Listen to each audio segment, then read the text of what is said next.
Welcome to me ఇంటి నేస్తం Lavanya. Upcoming రివ్యూలోకి వెళ్ళిపోదాం. తెల్లగా తెల్లవారుతుంది. బాగి పాపని రెడీ చేస్తూ ఉంటే మనోహరి బాగి అని పిలుస్తుంది. ఒక్కసారిగా షాక్ అయిపోతుంది బాగి. ఇటువైపు పాపని చూస్తూ, అబ్బా ఎంత ముద్దుగా ఉన్నావు ఆరు.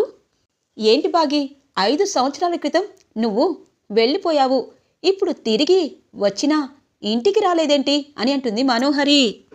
మను, మర్యాదగా వెళ్ళిపో, నేను ఇక్కడ ఉన్నానని ఆయనకి చెప్పద్దు అనగానే, అలా అంటావేంటి బాగి, అసలు నువ్వు ఎందుకు వెళ్ళిపోయావు అనగానే, చూడు మను, నేను రావాల్సినప్పుడు ఖచ్చితంగా నా ఇంటికి చేరుకుంటాను, నీకు చెప్పాల్సిన అవసరం లేదు. అలాగే నేను ఇక్కడ ఉన్నట్టు నువ్వు ఎలా తెలుసుకున్నావో నాకు తెలీదు, కానీ ఆయనకి చెప్పద్దు అని అంటుంది. ఇక బాగి, ఓకే బాగి, నువ్వు అలా అన్నప్పుడు నేనెందుకు చెప్తాను, అయినా పాప చాలా ముద్దుగా ఉంది, నా స్నేహితురాలే కదా అనగానే, అమ్మా ఈ ఆంటీ ఎవరు, నిన్న స్కూల్కి కూడా వచ్చింది అనగానే, ఆ ఆంటీ ఒకప్పుడు మా అక్క స్నేహితురాలు, ఇప్పుడు మా అక్క పిల్లలకి కేర్ టేకర్ అనగానే, బాగి అని అంటుంది. అవును, ఇప్పుడు కేర్ టేకర్గా మా అక్క పిల్లల్ని చాలా జాగ్రత్తగా చూసుకుంటున్నావు కదా, అదే మా బుజ్జమ్మకి చెప్తున్నాను మను అనగానే, అంటే నేను 6 పిల్లలకి కేర్ టేకర్గా ఉంటున్నానని ఎలా అంటున్నావు, నువ్వు వెళ్ళిపోయాక ఏం జరిగిందో నీకు చెప్పనా అనగానే, చెప్పాల్సిన అవసరం లేదు మను, ఎందుకంటే ఆయన నీ వైపు కన్నెత్తి కూడా చూసుండరు, ఇక నువ్వేదో డ్రామాలాడి ఆ ఇంట్లో నా పిల్లల్ని కేర్ టేకర్గా చూస్తున్నట్టు నటిస్తున్నావు, కానీ అక్కడ ఉంది ఎవరు, 6 అక్క పిల్లలు, అమ్ము, ఆకాష్, ఆనంద్, అలాగే అంజు, నీకు ఈ 5 సంవత్సరాలు చుక్కలు చూపించే ఉంటారు కదా మను అనగానే, హే బాగి, ఇప్పుడు చెప్తున్నాను, అమర్ని నా వాణ్ణి చేసుకుంటాను అనగానే, ఇంతలో పాపం రాజుగారు వచ్చి తన పాపని అక్కడి నుండి తీసుకువెళ్తూ ఉంటారు. ఓ, ఆయన్ని నీ వాణ్ణి చేసుకుంటావా, అంటే నువ్వు నీలాంబరివా, ముసలి వయసు వచ్చినా ఇంకా ఆయన్ని కోరుకుంటున్నావేంటి, నీకు సిగ్గనిపించటం లేదా, ఆయన ఎప్పటికీ ఇప్పటికీ ఎప్పటికీ జన్మ జన్మలకి నాకు భర్త, నేను మాత్రమే ఆయన భార్యని, అక్క చనిపోయాక అక్క కంటే ఎక్కువగా ప్రేమగా చూసుకుంటున్నారు, ఇప్పుడు నా మీద కోపంగా ఉండుంటారు కదా మను, కానీ నన్ను చూశాక ఖచ్చితంగా ఆయన కోపం పోతుంది, నన్ను ప్రేమగా చూసుకుంటారు, ఈ 5 సంవత్సరాలు లేని ప్రేమని నా దగ్గర నా ముందు ఉంచుతారు, అది నా నమ్మకం, నువ్వు ఎన్ని వేషాలు వేసినా ఇప్పట్లో నీకేమీ జరగదులే అని అంటారు. ఒక్కసారిగా అంత కాన్ఫిడెన్స్గా ఉన్నావా మిస్ అమ్మా అని అంటారు అమరేంద్ర. మనోహరి ఒక్కసారిగా షాక్ అవుతుంది. అమర్ అని చెప్పి అనేలోపు ఇక బాగి అక్కడి నుండి వెళ్ళిపోతూ ఉండగా చెయ్యి పట్టుకుంటారు. బాగి, నీ మీద నేను అంత ప్రేమ చూపిస్తానని నువ్వు చాలా కాన్ఫిడెన్స్గా చెప్పావు, నిజమే, ఎందుకంటే నువ్వు చూపించిన ప్రేమ, కానీ ఎందుకు బాగి ఇక్కడే ఉన్నావు, నిన్న రాజుగారు పాపని నేను అనాథగా చూస్తున్నాను, తన పేరు అరుంధతి, అలాగే తను బస్ స్టాప్లో నెక్స్ట్ స్టాప్లో దిగేటట్టు ఇవన్నీ నేను ఆలోచించలేదనుకుంటున్నావా, అందుకే నువ్వు ఇక్కడే ఉంటావని కరెక్ట్గా గెస్ చేశాను, మనోహరి బాగి ఇక్కడ ఉందని నీకెవరు చెప్పారు అని అంటారు అమరేంద్ర. అయిపోయింది, నా గొయ్యి నేనే తవ్వుకున్నాను, అది కాదు అమర్ అనేలోపు, ఏమండి మీరు నన్ను వెతుక్కుంటూ వచ్చారు కానీ నేను రాను అనగానే, బాగి ఆ పాపని నా నుండి దూరం చేశావు, అలాగే నువ్వు దూరమయ్యావు, ఇప్పుడు హైదరాబాద్ వచ్చినా నువ్వెందుకు దూరంగా ఉంటున్నావు చెప్పు బాగి, ఒకవేళ నీకు చెప్పడం ఇష్టం లేకపోయినా ఇవన్నీ మర్చిపోదాము, మన పాపతో మనం వెళ్దాము, ఏది నా పాప అనగానే, వద్దు వద్దు నేను రాలేను అని అంటుంది. అవునే, నువ్వు ఖచ్చితంగా రాలేవు, అమర్ కోపంగా ఉంటాడు, ఇక్కడి నుండి వెళ్ళిపోతాడు అని చెప్పి మనోహరి అంటూ ఉండగా, మనోహరి నువ్వు అలా చూస్తావేంటి, బాగిని పాపని ఇంటికి తీసుకొచ్చే బాధ్యత నీదే అనగానే, అమర్ తను ఎందుకు రానంటుందో అనగానే, తెలుసు, ఎందుకు రానంటుందో నాకు తెలుసు, పంతులు గారు నీకు ఏదో చెప్పారు కదా బాగి అనగానే మనోహరి షాక్ అవుతుంది. పంతులు గారు ఎక్కడ ఉన్నారు అని అడుగుతుంది. ఆ పంతులు ఎక్కడ ఉన్నారా? హాస్పిటల్లో ఉన్నారు. ఆయన ఎవరో మాటలు విని తన కూతురు పెళ్లి కోసం డబ్బు తీసుకున్నారంట. అందుకే నువ్వు ఇంటి నుండి వెళ్ళేలా చేశారంట. అది ఎవరు అని అడిగితే చెప్పటం లేదు, కోమాలోకి వెళ్ళాడు అనగానే, అమ్మయ్య, ఎవరు ఎవరు ఆ పంతులు గారు ఎవరు అమర్ అనగానే, మను, ఆ డబ్బులు ఇచ్చింది ఎవరు చెప్పలేదా అని అంటుంది బాగి. చూడు, స్వామీజీ గారిని కలిశాను. అలాగే తను చెప్పిన ప్రకారం పాప పెద్ద కూతురు చిన్న కూతురు గండాలతో పుట్టారని చెప్పి ఆ పంతులు నీకు నమ్మించాడు. అదే విషయాన్ని మన స్వామీజీని వెళ్ళి కనుక్కున్నాను. అసలు వాళ్ళిద్దరూ చాలా ప్రేమగా ఉంటారని చెప్పారు. కానీ ఈ రోజుల్లో కూడా ఇలా మూఢనమ్మకాలతో ఎలా దూరంగా వెళ్ళిపోయావు బాగి?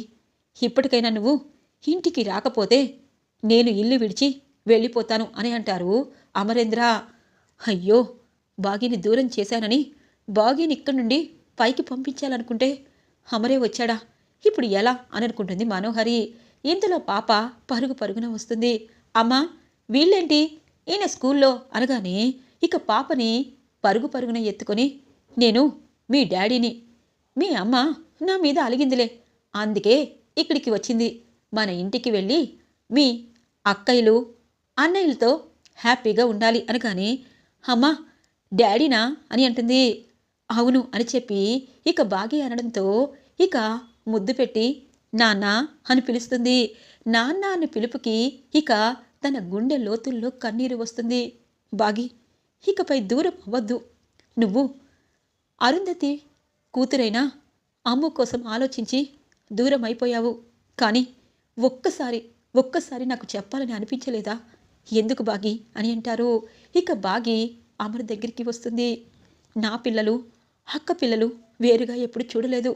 అలాగే పంతులు గారు ఇంత ద్రోహం చేయడానికి కారణం ఎవరు అన్నది నేను తెలుసుకుంటాను.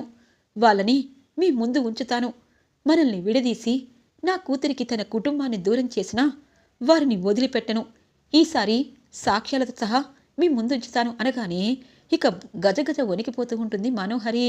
ఇక రాజుగారంటారు, అమ్మ బాగి, నువ్వు అరుంధతి ఈ ఆశ్రమం కోసం ఎంతో చేశారు.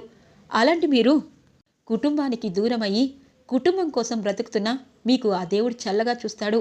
ఇక నా ఆశ్రమంలో అమరేంద్ర, బాగుమతి అలాగే అరుంధతి పాప ముగ్గురు కలిసిన వేళ చాలా సంతోషంగా ఉంది అని అంటారు రాజుగారు. రాజుగారు, ఈ ఆశ్రమం బాగిని అలాగే నా కూతురు అరుంధతిని చూసినందుకు ఈ ఆశ్రమానికి ఎప్పుడు రుణపడి ఉంటాను. బాగి నువ్వు అనగానే బాగి సంతోషంగా అమర్ చెయ్యి పట్టుకొని పాపను తీసుకుని ఇంటికి బయలుదేరుతుంది.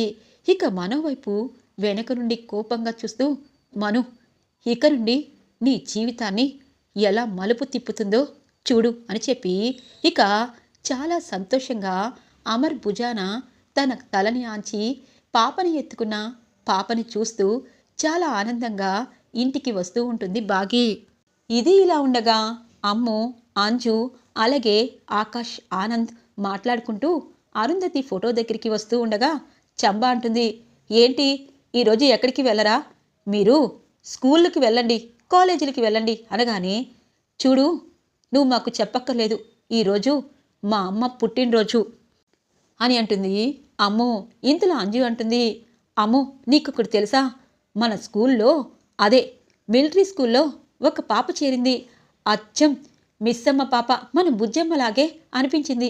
తన పేరు కూడా అరుంధతి తెలుసా అనగానే, అవునా, మాకెందుకు చెప్పలేదు, స్కూల్కి వెళ్దాము అనగానే, ఆగండి, మీ నాన్న వంట సరిగా చేయటం లేదని మనోహరితో ముచ్చట్లు చెప్తున్నానని నాకు స్ట్రాంగ్గా వార్నింగ్ ఇచ్చారు అనగానే, ఇంతలో రాతోడు వచ్చి, నీకు స్ట్రాంగ్గా వార్నింగ్ కాదు, ఇంటి నుండి బయటికి గెంటేయాలి లేదమ్మా అనగానే, నువ్వు కూడా బయటికి వెళ్ళు అనగానే, ఇంకొకసారి నా గురించి ఇలా మాట్లాడావంటే చెంప పగులుతుంది. నువ్వు మనోహరి ఇద్దరూ కలిసి పిల్లల్ని వాళ్ళ నాన్న దగ్గర ఇరికిస్తున్నారు. నేను ఒక్క మాట చెప్పాను అంటే నిన్ను మనోహరిని అనేలోపు రాథోడ్ అని పిలుస్తుంది బాగి. ఇక అందరూ ఆ పిలుపుని విని పక్కకి తిరుగుతారు. బాగిని అలాగే పాపని అమరేంద్ర కుడి కాళ్ళు పట్టుకొని ఇక లోపలికి అడుగులు వేస్తూ ఉంటే పిల్లలు నమ్మలేకపోతారు. మిస్సమ్మ అని చెప్పి నలుగురు పిల్లలు వచ్చి ఇక మిస్సమ్మని హత్తుకుంటూ ఉంటారు. ఇక కన్నీళ్లతో రాథోడ్ నా పిల్లల్ని జాగ్రత్తగా చూసుకున్నావా అని అంటుంది. మిస్సమ్మ నువ్వు వస్తావని ఎందుకో అనిపించింది, వచ్చేసావు కదా అని అంటూ ఉంటారు రాథోడ్. ఇక మనోహరి చంబా వైపు చూస్తుంది. ఏమైంది మనోహరి, నువ్వేంటి బాగి దగ్గరికి వెళ్ళి ఏదో చేస్తానని బాగిని ఇంటికి తీసుకొచ్చావేంటి అనగానే, అదే కదా నాకు అర్థం కావటం లేదు. ఆ పంతులు కోమాలోకి వెళ్ళి ఇదిగో అమర్కి నిజం చెప్పాడంట. అమర్ మిలిటరీ కదా, ఆర్మీ కదా, రాజుగారితో పాటు బస్సు ఎక్కి అలాగే అరుంధతి పేరు వినగానే తన కూతురే అని మిస్సమ్మ ఖచ్చితంగా ఆశ్రమంలోనే ఉందని పసిగట్టి ఆశ్రమానికి వచ్చాడు.